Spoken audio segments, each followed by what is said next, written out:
Hello, everybody. Welcome to another episode of The Quantum Bridge. I know I normally go on a lot. I'm not going to go on a lot this time. I'm going to pass across to my co-host, Gary, and to our guests.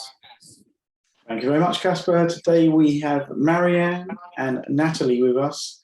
They've got a new project they're doing called Food for Change, and they're going to tell us all about it.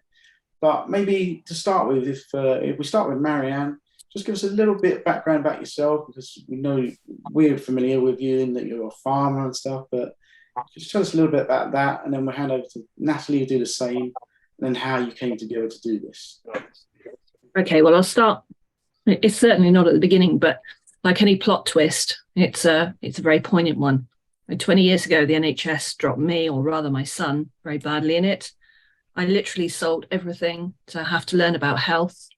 And one learning took me, well, one question answered, led to another question, which led to another answer, another question. And very, very quickly, we learnt that money equals power in agriculture.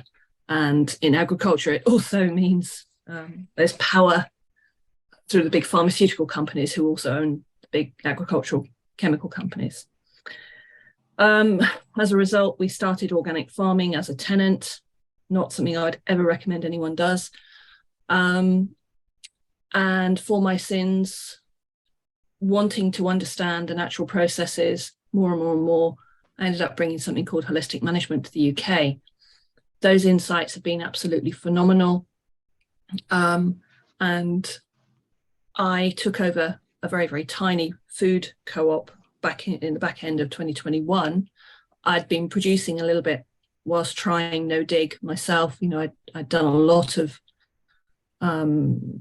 learning when it came to soil, but I don't pretend to be a gardener, and I knew I had to have a go and see how this worked. And I ended up supplying this small food co-op, who then decided it was too much bother. Would I take it over? The problem was taking it over was one thing, but I was very good at working for nothing. So I did it more as an online organic vegetable shop. And I found in 2022, with every restriction release, unlike very, very many small farm shops and online organic shops, business just dwindled, absolutely dwindled. And I called it quits back in the autumn. But Nat was one of a very good handful of my customers that I felt I was letting down, because they absolutely loved the quality of what I was actually supplying. And Nat and I did very well in brainstorming sessions. And I said, well, we could try a food co-op if you want. And that's how it started. I'm not a techie at all. I'd come across this spreadsheet called Google Docs that people could share.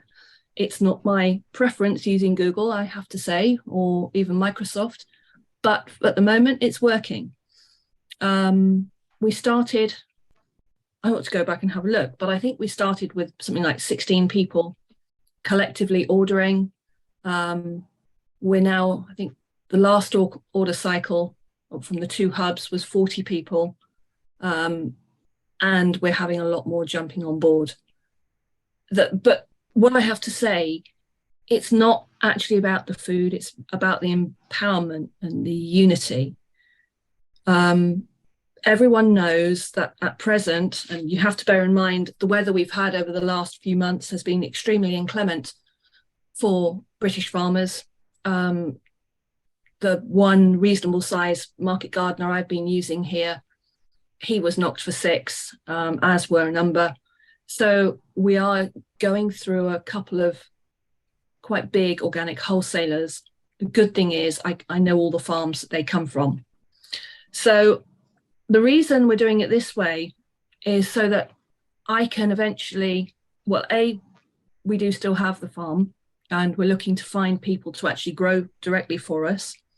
So we've got approximately a 1 acre market garden and quite a few facilities there. We just don't have the resources of time. So we can grow ourselves, but more than that, I want to try and stimulate a lot more local people to do a lot a lot more to try and bring new people in, because I did a study just last year. I live in a little market town called Wallingford. I did a 5-kilometre radius around Wallingford, and I worked out we don't feed 2% of the population. That is a huge travesty. We need to be doing all of that, and we have the capacity with vast surplus to be able to produce for the towns and cities around us as well. But until we change the system, and the system has to change, when land around here in large blocks is changing hand at £20,000 an acre for what I considered raped, pillaged and plundered arable land, it's beyond sanity.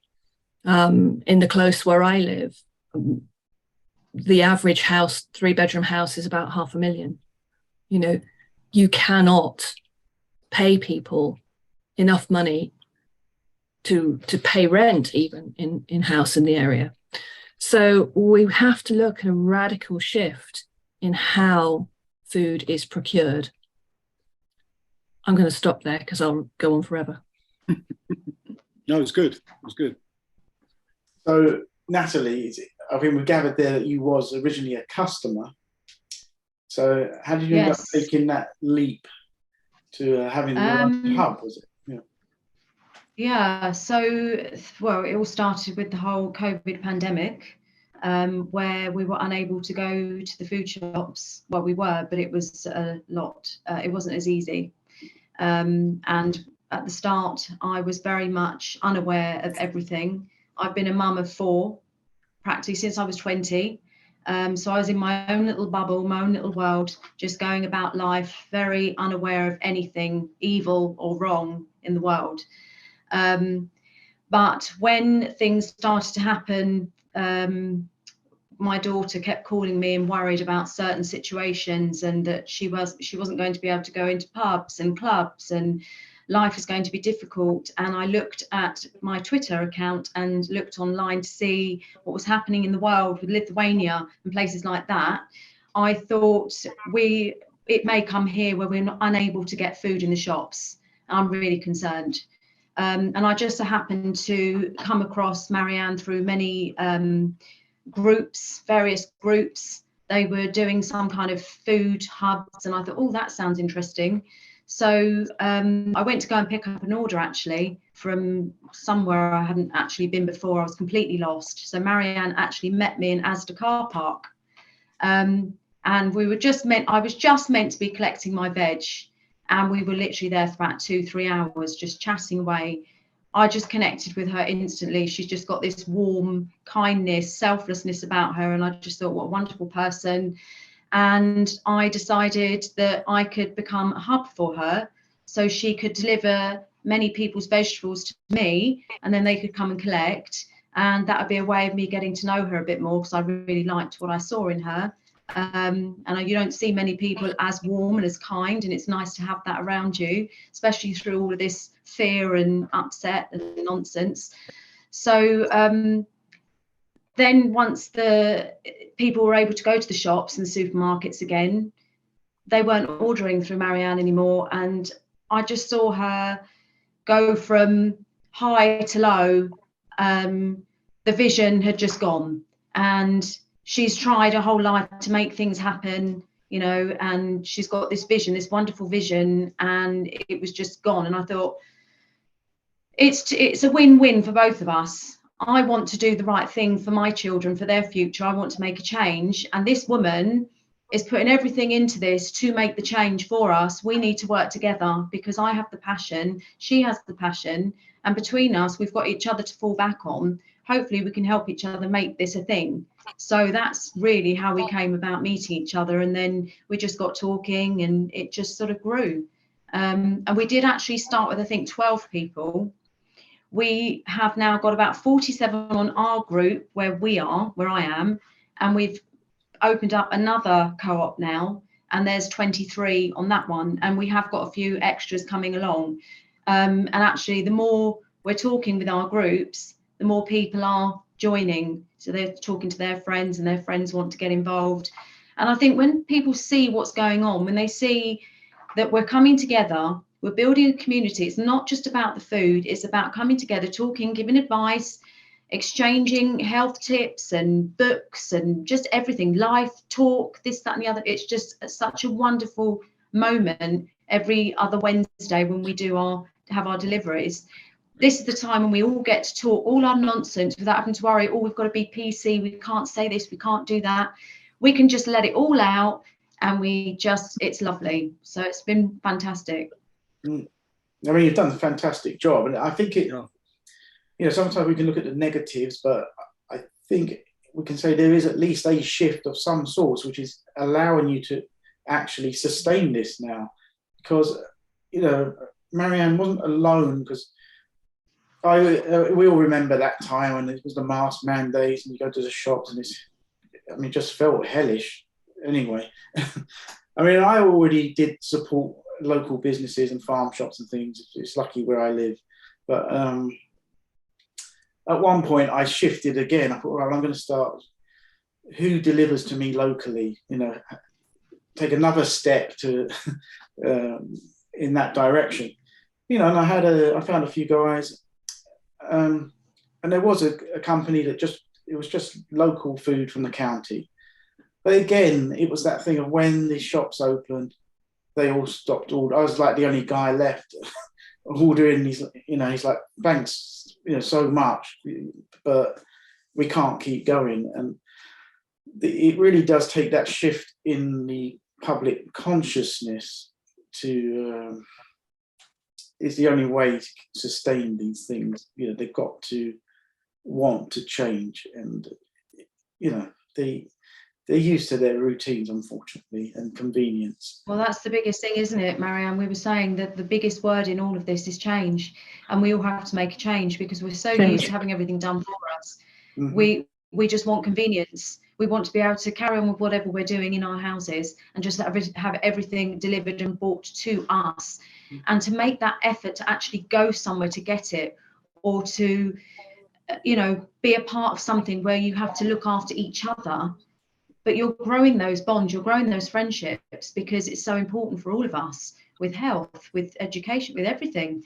So again, the food has brought us together like a kitchen. Everybody has these large kitchens now, with kitchen diner, and they entertain in the kitchen. Yeah. Food is the way we all come together. We all need to eat, we all need to be nourished, and this is where we come together to actually talk. And it's great. I just wish more people would realise that they can do this, and this is why of them getting their community and having a life that they actually want. They don't need to be in that system anymore. They can create their own system. Absolutely. I think Nat and I were talking earlier, in the last 6 months, including toilet rolls, I've probably spent under £500 in the supermarkets. Yeah, my visits have shortened. Absolutely. Yeah, it's amazing. I look at that and I think how little we spend there now. And sometimes. Well, they've changed, haven't they? Yeah. I mean, how much power we have to. Your local supermarkets, I haven't been in for some time, but. Yeah. Sorry. No, I was just saying how much power we have in these little changes we can make. We can shop differently. We can save differently, and where we spend our money. It's. Again, a little sort of mathematic thing I did last year. I reckon that if every family that was represented on a protest spent half of their budget locally, i.e. within their own high street or the farm shops or on the farmers markets, wherever, we would change the food system by £100 million a week. That money would be going back directly to more British production. And I think I even worked out, I think that would equate to 10 more people in every town, or not town, every average town around the country actually in food production. I've forgotten what the data was on people numbers, but it was a lot. And to be honest, you see what's going on in the Netherlands. That is deeply scary when you know just how much food they produce that will be coming this way, or would otherwise be coming this way, should I say. We have a climate to produce far, far more. We have the ability, we have the technology, we have the common sense as well. What we need is the grassroots people to realize we can make that difference and a lot more. Absolutely. Just to let you guys know as well, I mean, this is a beautiful aspect of sovereignty, and around food, of course, it's utterly essential. And maybe on another conversation, if we're lucky enough to have another one fairly shortly, we're also having a number of people on who are looking at sovereignty in terms of energy, particularly for farms, actually, and sovereignty in terms of your money and the system, and ways to actually still be able to use money and save, as Gary touched on, without necessarily being involved in those traditional systems. So there is a far larger, which I'm sure, by the way, you guys are both aware of, but I just make that point that actually all of those things, the whole ecosystem of how we move, behave, think, and so on, which has been squeezed and shifted by what was felt like a very dark agenda. Okay, but from that dark agenda, there's come out this amazing piece of creativity and you know, leveraging stuff. And I appreciate, Marianne, that this is historic for you. You've been doing this and knowing these things for years and years, right? But it is now giving us all a platform from which to take that out into a much wider space, both in the UK and hopefully beyond. But if we're just looking at the UK at the moment and what you guys are doing and what your next step, just to be systematic about this, might be, what would really help you next? Is it to set up a whole host of more hubs? And how would we maybe go about doing that? Or just what, from your perspective, would be the perfect next step? If there was nothing to stop you and it was just your ideal world, what would that look like? Okay, so what's going to be the engine behind this is people realizing we're not coming into this with everything perfect. We have to find that way. I know from a few conversations, people have been surprised that we're using a central supplier, but that central supplier, actually, I know exactly the farms I'm buying from, because I'm not buying 2 days in advance, we're buying 10 days in advance. That 10 days in advance means I can pick the farms and the foods I'm buying from until I can get the local supply in, the new people selling, because what a lot of people don't realize, the small market gardeners out there that they think can grow more, they're quite often at capacity already, you know. So it's not like we can just go, oh, by the way, there's John and Jane down the road, we'll go and get from them. Well, they've already got their box scheme, they're all already working to capacity. So this is why it's really important to stimulate it from the grassroots, having a mechanism that can get it going. And besides, you know, the way it's working, the food is absolutely superb. It's absolutely lovely. But to me, there is so much more. There is so much more value in local, and that has been dispelled certainly over my lifetime. You know, I remember when there were vegetables grown in the fields around here. Yeah. We haven't had that for over 30 years. And one of the things I say to people when you're driving around, especially the home counties, I say to you, where's the food? You drive around, look, where is the real food being grown? The wheat and the barley in the field is no good for you. It's modern hybridization that is absolutely the cause of so many people having wheat intolerances, just like they forced the cows and people have got milk intolerances. We need old-fashioned genetics in our food as much as you know, we need in the environment, shall I say. We need to take epigenetics as the guide. I don't know if anyone's seen the pictures Nat posted of Chunk being a kid, a four-legged kid. Right. And people have often said to me, you know, what on earth do you keep goats for? And I said, well, goats make an incredible tool on the land. It adds to biodiversity, both above and below ground. And if you know how to manage them, they are an incredible tool. But meat goats, their genetics come from South Africa through Australia. And consequently, they really struggle if you try and grow meat on the hoof in a natural environment. In this country, it doesn't work. So it's just one of my little, if you like, pet projects on the side, is to try and start this herd that is capable of thriving in our environment without any bought-in inputs. That is the key to success. And that's just one little aside. You know, there are more and more people growing what we call heritage grains. Heritage grains can be grown with virtually zero input, and our bodies have no problem assimilating them. I have a 2-year-old out-of-date bag of flour that is heritage, and you would never know it. I am still using it. It is good as the day I bought it. Marianne, can I just quickly touch on something with you? My daughter went to a Rudolf Steiner school, and they were very big on this whole area of biodynamic farming and other aspects.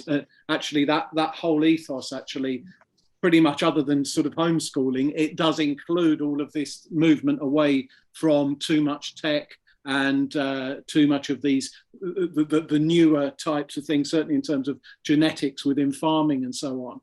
Does that have any resonance for you? Is that something you've come across, or is that something outside of your scope? No. Biodynamics. I've never gone as far as actually making the preps myself, but I'm aware of most of the biodynamic principles, and certainly agree with the vast majority of Steiner's work, actually. Yeah. Okay. And I say that because then we have got some other ready-made groups of people, because actually, like much else recently, there has been, I feel at least, something of a witch hunt against the whole Steiner movement. I'm not saying I'm either hugely for it or against it, actually, personally. I just know that my daughter had a wonderful time, and that some of those learnings that I got as a parent were very interesting. And you have got these pockets of people already who would jump into that sort of paradigm if they had a mechanism through which to do that, if they had maybe a bit of direction. So I just got the sense with you two guys, you've absolutely got a formula for which this aspect, what you're doing, which is wonderful, both of you, there is a way to sort of be part of that without having to, quote unquote, reinvent the wheel here. So I just wondered what the shape of that might look like if we wanted to get this moving much more quickly. How can we all help facilitate that happening, other than just waking everybody up, which, one, I don't really like the term, but secondly, as we all know, this appears to be organic as well. The awakening is happening, maybe it's not as quickly as some of us would like, but it is happening. So while that's happening, what can we do to accelerate things with the people that are already feeling a soulful, a heartful connection with this type of movement? We need to be heard for a start. We need platforms like this. We need to be heard so we can tell people what we're doing. And we want to give them the tools to be able to make this possible. We know that it takes a number of people to do it. So there needs to be a number of people in any one group.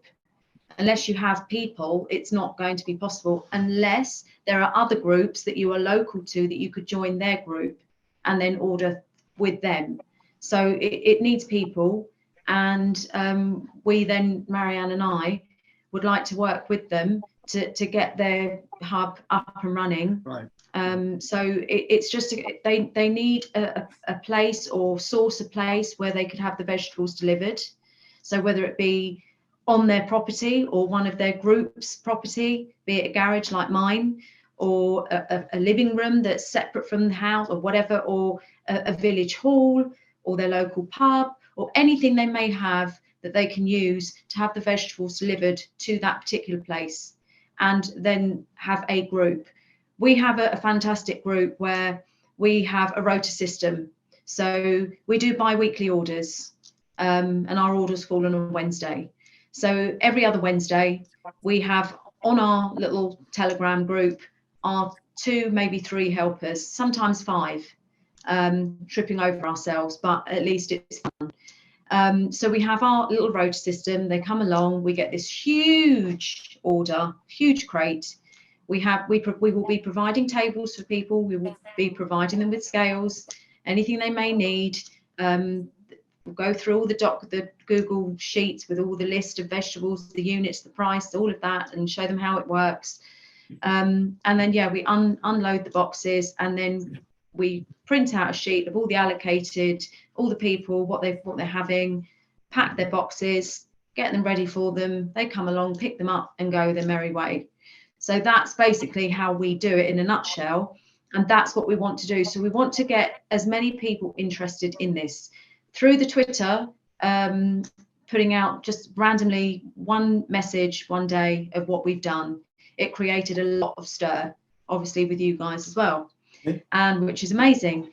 So, and we never ever thought this would ever happen. So it's been incredible, because it's our vision that we want to see for other people to do and feel as good as we do about what we're doing. And we're not leaders. We're not taking over. We don't want to be ego or anything like that. We just want to get people to have this experience, what we're having, with their own groups, and make it so big that we make an impact on what's happening in the world, where they will start having to look at us and realize these people matter. They are in control. We are not. They are. So we need to listen to them now.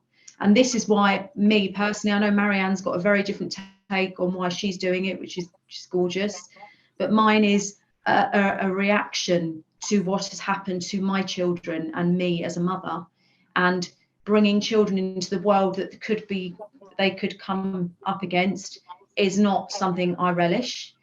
And if we can make a start and allow other people to see this beautiful thing that we've got, it may just change what could come for our children and their children. It will change. I think you're okay. I have a positive outlook. I think we're traveling in one direction. It should snowball. But in terms of when you're saying about if somebody wants to start a hub, what's the sort of minimum people they would need really in terms of customers?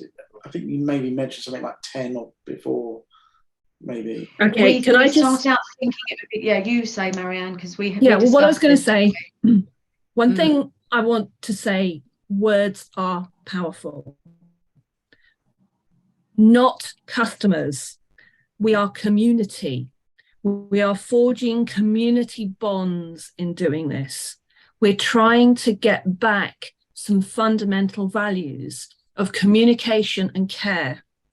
So the practicalities are, if you're within the Thames Valley region, home counties, or even within or around the M25, Nat and I have had some conversations about the possibility of groups of perhaps as low as 6 people coming together. It's not big enough for them to take an order, but we may be able to work something that will kickstart it for people, because we are finding the boxes and the people coming together is the most powerful spark there is. So we've just launched our second hub. We've spawned our first, our first subsidiary hub. We actually had 13 people in that, and we found it was not enough to enable a direct delivery.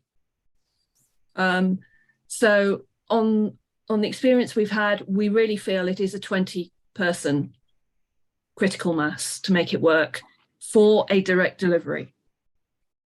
So we want to try and be flexible and see how many people we can get to touch. At the end of the day, it's touch, taste, feel. It's tangible. If we can assist a group of people coming together, they themselves will have the energy to then expand it. They then have the thoughts about, well, where can we hold it? Where can we host it? Oh, by the way, yes, I know so-and-so, and she knows so-and-so. And, in a short amount of cycles, they're there. But 20 people is quite a lot. We do have 23 on that new hub, but only 13 ordered last week. So we're hoping this new coming week we will have the 23 The that 20. are actually on it that will order. We're hoping, because then Can I you know, just- things are a lot easier. Yeah. Excuse my ignorance on this, guys, but can I get a sense of what type of foods we're talking about? Is this meats, vegetable, fruit? I'm coming to this completely fresh. It would be nice to understand what that actually means in terms of, is it enough to feed the family, for example, for the week or 2 weeks or whatever, or does it need to be augmented and supplemented quite a lot with other external shopping at the moment? Okay, well, I've been talking with a friend of mine to get his organic pasture-fed beef on here. But that will be the start of the meat side of things. But at the moment, we've got a really good spread of vegetables, fruits. I've got quite a nice selection of cheese this week, as well as yogurt, butter, cream, and of course milk, Eggs and eggs as well. Yeah, you know, we are looking to add dairy. Yeah. Oh yes, and the store cupboard and bakery, of course. Cupboard. So we've got, you know, everything we've got is organic, because obviously we're all very much into what we're putting in our bodies. And through this, it's made us far more aware of our bodies and what we're doing with them. And it's made us take charge of our own bodies again, where we would normally rely on a GP to do that. We're taking our bodies into our own hands with what we eat, how we treat ourselves and what we do, and how we educate ourselves.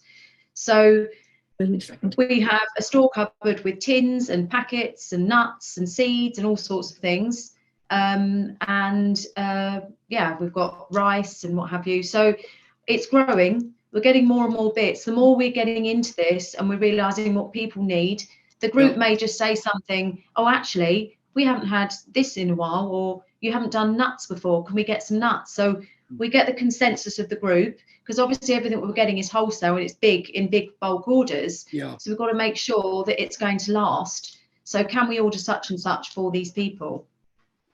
Yeah, brilliant. No, fine. I just wanted to, you've now painted a picture of where you're at the moment and where you're going. And of course, it all comes back to that thing of the interaction, as you've said, and it comes back to Quantum Bridge itself as well. All of this is about a brand new ecosystem of people and hearts and energy. And out of that, the creativity that's been stifled, particularly over the last few years. And we're all now realizing, I think, that that's been stifled for most of our lives, if not all of it, right, is coming to the fore. So when the things that you're saying now not only give a context for what's happening at the moment and where you might go in the short term, but hopefully, particularly from the audience, it will start to fire their imagination about what this could look like, how this could be scaled. And hopefully that will all feed back into helping you. And of course, we would like to help you in any ways we can as well. So thank you for giving me, I should have known more, but I didn't. So no, that's fine. It's absolutely fine.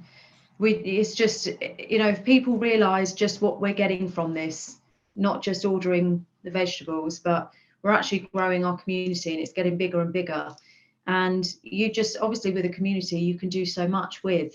Yeah. So the outside awfulness that's going on, you're kind of cushioned from that, because you're creating something within your own community that you don't need to go outside of to heal all of that nonsense and to put yourself in that situation. Just takes you away from all of that, because you're creating your own path. It's not being created for you. Yeah. And the great thing about that, as you're rightly pointing out, particularly when we've been starved of that interaction. I know we're having an interaction now over a digital mechanism, but still, even this, but certainly that thing of a community and exchanging ideas and the physicality of that interaction. This is something beautiful, and it's very human. And I think people are now seeing how precious that actually is. So I think what you've done on many levels, on the food, of course, and the whole thing of actually it being visible, how that's sourced, who that ends up with, and so on. That's a lovely thing.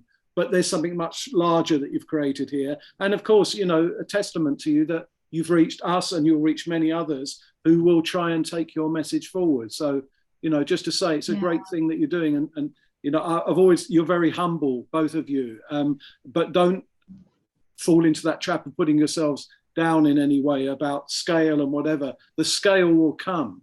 It's the fact that you took action is incredibly important. And, you know, we for one, Gary and I, thank you for just taking the action. You know? No, do you know what? It's to me, all it was about was just my children and all the children. I've trained as a bereavement counsellor for children. So when children have a loss, I go in and talk to them about their loss. So I've always been a lover of children. My whole life is about children. Hence why I had them at 20 and carried on until my late 30s. So I just see this world needs to change for them. And as their parent, you know, I want to do absolutely everything I can, and I'm sure you do as well, for those people that you've brought into this world. Yeah. We would not be doing our job, our duty as the parent for them, the people that are their guardians, to look after them, to just say, go deal with life. I'm okay. I'm going to go and live in Cornwall or somewhere. Yeah. I'll leave you to deal with the harshness of reality. Absolutely. We have to do something. And I think this is the start. For me, this was what resonated with me, food. Other people have got other things that they feel very strongly about, money or other things. But to me, you can't live without eating. So it had to be about food for me. Is there a way? Yeah, thank you so much. That's right. It's an absolute pleasure. Yeah. Is your website up and running? If people wanted to, you know, they're interested in starting things. It's up and running. It's foodforchange.uk. It was going to be .co.uk, but Marianne said, no, I don't want the co because it's not company. She said, so it will be just UK. We'll put the links down below. We do have, okay. And I think we've got an email account, which is on the website. So I might get that wrong. I think it's info@foodforchange.com. But have a look on the website to be doubly sure, because it's obviously so new. I don't know. Yeah, and we'll make sure it's in the show more section anyway. The correct information. Yeah. Pleasure. Look, I'm just noticing we're running out of time. I noticed also that Marianne decided, you know. We've lost Marianne. Yeah. You've had enough. I don't blame her. Probably gone to look at the goats or something. That's right. Yeah, the other type of kids. Yeah. But anyway, look, thank you very much for joining us, and thank you again for what you've done. And just to say again, you'll be absolutely welcome back on here. Thank you. We'd love to come back. Yeah, give you the platform. Give us updates, how it's going. Yeah, new hubs, and anything like that. Well, hopefully we'll be telling you we've got 10 now. That's the next thing. So yeah, as soon when we get to 10, we'll come back to you, and that's when you know it's going good. Yeah, we'll do fantastic. And anything else we can do to help, just reach out and let us know. Thank you. That's amazing. It was lovely to meet you both. Thank you so much for putting us out there. Thank you. Have a lovely evening. Take care. Take care. Thank you, and you. Bye. Bye.